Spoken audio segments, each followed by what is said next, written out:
6단원 일과 에너지 전환에 대해서 한번 배워보도록 하겠습니다. 이 단원에서는 일의 의미, 일의 원리에 대해서 배우고 일과 에너지의 관계에 대해서 우리가 공부를 해보도록 하겠습니다. 자, 첫 번째 소단원은 일입니다. 일. 1단원 일. 학습 목표는 과학에서 일의 의미에 대해서 공부를 하고 일의 양을 우리가 수식을 통해서 우리가 한번 구해보도록 합시다. 자, 맨 처음에 여러분들 교과서 299쪽을 펴시면요 해보기가 나오는데요. 자, 그 전에 우리가 생활 속에서 일이라는 말을 많이 쓰잖아. 뭐 예를 들면 뭐 컴퓨터 업무를 많이 했는데 일을 너무 많이 해서 힘들어 이렇게 얘기를 하죠. 그때 쓰는 일이라는 의미는 과학에서 말하는 일하고 달라요, 의미가. 자, 그럼 이제부터 과학에서 어떨 때 일이라는 말을 쓰는지 한번 알아보도록 합시다. 자, 책상을 밀고 갑니다. 나는 꽃바구니를 들어 올립니다. 수레를 밀고 나갑니다. 밀고 갑니다. 자, 이때 물체에 작용하는 힘의 방향, 그리고 물체가 이동하는 방향을 각각 화살표로 한번 나타내 보도록 하겠습니다. 책상을 밀고 갈 때 힘의 방향은 왼쪽에서 오른쪽이죠. 맞죠? 꽃바구니를 들어 올릴 때 힘의 방향은 밑에서 위로죠. 수레를 밀고 나가는 것도 오른쪽에서 왼쪽으로 이렇게 힘의 방향이 작용하고 있죠. 그러면 물체가 이동하는 방향은 선생님이 빨간색으로 표시해 줄게. 자, 책상을 밀고 가면 물체가 이동하는 방향은 내나 힘의 방향과 같습니다. 맞죠? 꽃바구니를 들어 올릴 때도 물체가 이동한 방향은 물체에 작용한 힘의 방향과 같습니다. 수레를 밀고 갈 때도 힘의 방향은 물체 이동 방향과 이렇게 같습니다. 이렇게 우리가 과학에서 일을 할 때 물체에 작용하는 힘의 방향, 물체의 이동 방향은 서로 어떤 관계가 있냐면요, 일치합니다. 자,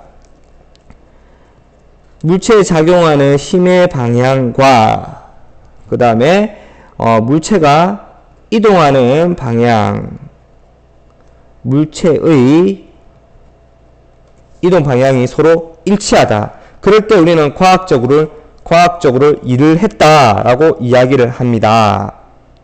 자, 그러면 다시 한번 정리하면 교과서 300페이지 보시면서 어떤 물체에 힘이 작용했을 때 그 물체가 힘의 방향 그대로 그 방향대로 이동했을 때 일을 했다라고 할 수가 있습니다.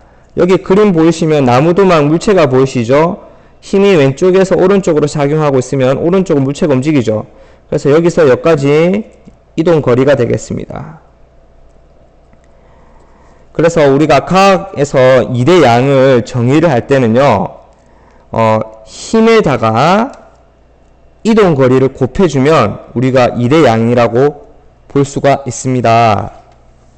좀 더 올려서요. 그래서 힘을 세로축, 이동 거리를 가로축이라고 보면 일의 양은 힘 곱하기 이동 거리이기 때문에 바로 이 사각형의 넓이가 되겠습니다.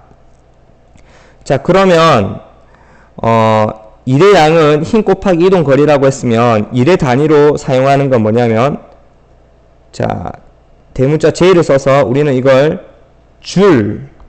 줄이라고 있습니다. 그래서 1줄은 1N의 힘을 작용하여 물체가 1m 이동시켰을 때 한 일의 양을 말하는 거죠. 그림으로 나타내면, 자, 바닥에 물체가 놓여져 있는데 딱 1N의 힘을 가하니까 물체가 움직였어요. 그래갖고 얼마만큼 움직였냐면 1m만큼 움직였을 때 1N 곱하기 1m는 바로 1줄이다 라고 할 수가 있습니다.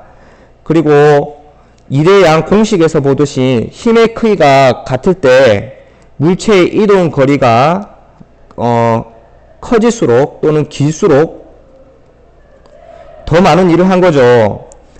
이동 거리가 같다면 물체에 작용한 힘의 크기가 그렇죠. 클수록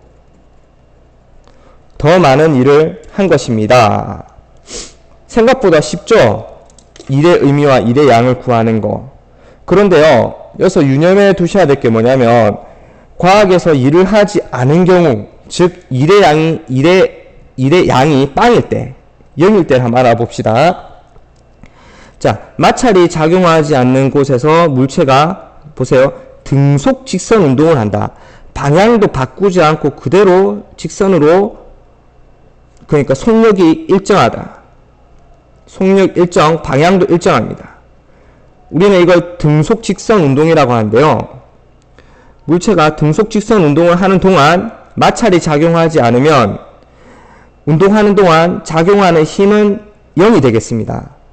그러면 일은 힘 곱하기 이동거리인데 이동거리는 0이 아닌데 힘이 0이잖아. 그러면 일의 양은 0이 되겠습니다.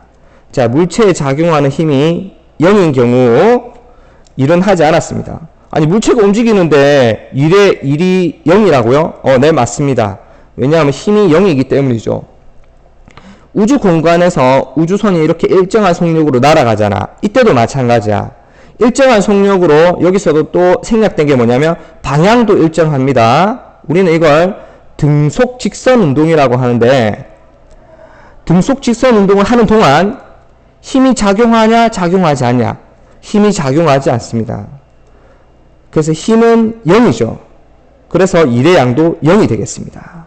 자, 첫 번째, 물체에 작용하는 힘이 0인 경우 일은 0이다. 자, 두 번째, 엽기를 들고 서 있죠. 바위를 밀었는데 움직이지 않아요. 이때 일은 0입니다. 왜냐? 자, 엽기 들고 서 있어 봤죠? 힘들잖아요. 맞죠? 힘은 0이 아니죠. 맞죠? 힘은 0이 아닌데 물체가 움직였습니까? 안 움직였어요. 이동 거리가 0입니다. 바위를 밀었죠. 힘은 0이 아닌데 뭐가 0이죠? 그렇죠. 이동 거리가 0이죠. 그래서 일의 양도 0이 되겠습니다. 자, 그럼 마지막 경우 잠깐 봅시다. 인공위성이 일정한 속력으로 지구 주위를 돌고 있다. 여러분들 지불놀이 같은 거 할 때 아니면은 실에다가 고무줄 매달아 놓고 막 돌려봤죠? 그러면 이 줄에다가 매달고 이 지우개가 있잖아. 막 원운동을 합니다. 자, 원운동을 하는 동안 힘은 어느 방향으로 작용하느냐? 힘은요, 원운동을 하는 동안 이 손가락에 힘이 느껴질 겁니다. 즉, 원운동을 하는 동안 힘은 계속해서 원의 중심 방향으로 작용한다. 자, 힘은 원의 중심 방향입니다. 그러면 이동 방향이 중요하죠. 일의 양을 구할 때. 이동 방향은 항상 원의 접선 방향입니다. 수직이죠. 수직. 매 순간순간 이동 방향이 변하게 됩니다. 오케이? 원운동할 때는요. 그래서 항상 원운동할 때는 힘의 방향 그리고 물체의 이동 방향은 수직을 이루면서 매 순간순간 수직을 이루면서 원운동을 한다 라고 할 수가 있다. 즉 작용한 힘과 물체의 이동 방향이 서로 수직인 경우에는 일의 양이 빵입니다. 왜냐하면 힘의 방향으로 이동한 거리 성분이 있어야 되는데 이동한 거리 성분이 없죠. 수직이니까요. 이동한 거리는 없다고 봅니다. 그래서 일의 양은 빵이죠. 가방을 들고 걸어가는 경우에도 마찬가지입니다. 자, 선생님이 10분 이내로 끝내야 되기 때문에 자, 원운동이 이게 왜 일의 양이 0인지 이게 궁금한 사람들은 나중에 선생님한테 따로 한번 물어보도록 하세요. 가방을 들고 가는 경우에도 마찬가지인데요. 자, 가방을 들고 가고 있습니다. 근데 가방을 들고 가니까 힘은 어느 방향? 힘은 항상 위로 작용하죠. 근데 가방은 항상 이동 방향이 수평이죠. 그러면은 힘과 이동 방향의 관계가 서로 수직이 맞나? 이렇게 서로 수직인 경우에는 일의 양이 얼마라고? 빵입니다. 힘의 방향으로 이동한 거리 성분이 없기 때문입니다. 아시겠죠? 자, 이 세 가지 경우를 꼭 기억해 두십시오. 자, 그럼 문제 한 두 개만 풀고 마치겠습니다. 자, 빨리 해줄게요. 물체에 10N의 힘이 작용하는데 힘의 방향으로 3m 이동시켰습니다. 그럼 물체가 한 일의 양은 쉽죠? 일의 양은 뭐 곱하기 뭐? 그래, 힘 곱하기 이동 거리죠. 자, 그래서 10N에다가 곱하기 3m를 하게 되면, 그렇죠. 30 하고 다니는 줄이 되겠습니다. 자, 마지막 3번만 풀어볼게요. 이번에 3번. 물체를 6m 동안 이동시키는 동안 힘의, 한 일의 양을 구하는데, 자, 초반 2m까지는 힘의 양이 5N이죠. 그럼 이때 여러분들 사각형 넓이를 구합시다. 5N 곱하기 2m. 자, 이걸 더하기. 자, 2m 이후에는 6m까지 3N의 힘으로 갔죠. 그래서 3N 곱하기, 뭡니까? 이동거리가 4m죠. 자, 그럼 더해봅시다. 10줄에다가 5 곱하기 3, 4. 뭐로? 12줄. 답은 22줄. 참 쉽죠? 생각보다 어렵지 않습니다. 수고하셨습니다.